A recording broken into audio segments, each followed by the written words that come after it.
In this video, looking again into the 11th chapter of Daniel, I'm going to just share a bit more information relating to the Persian Empire.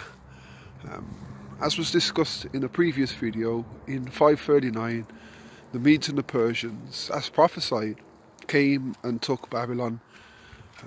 Belshazzar was king, had a drunken feast, as described in chapter 5 of Daniel.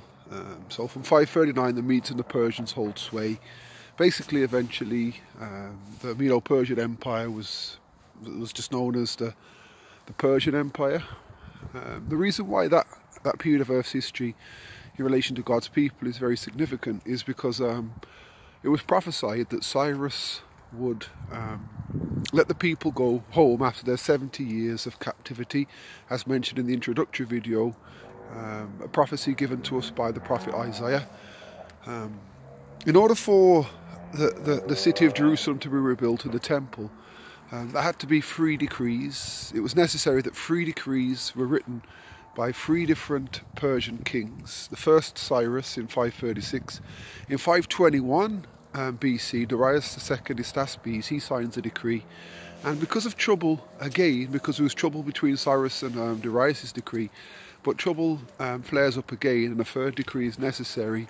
And that decree is signed in the 7th year of Artaxerxes, that's 457 BC. So you have 3 decrees that were required for the Israelites to go back to Jerusalem and not only rebuild Jerusalem, but to put their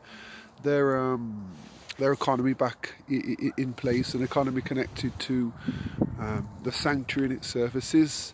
So there were 3 Persian kings involved in that very important movement pertaining to the sanctuary. That's Cyrus, Darius II Hystaspes, and the 3rd king, Artaxerxes, 536, 521 and 457 BC. And basically the 457 date is the start point for the 2,300 days prophecy found in Daniel chapter 8, and that particular prophecy is inseparably connected to another prophecy that's given to Daniel by Gabriel in Daniel chapter 9, that prophecy being the 70 weeks prophecy. We'll touch on that later on in one of the Daniel 11 videos. And that particular prophecy, the 70 weeks, which is connected to the 2,300 days, takes us right through from the Persian period to the time of Christ, and we'll get there as we move into the Roman period of the 11th chapter of Daniel prophecy.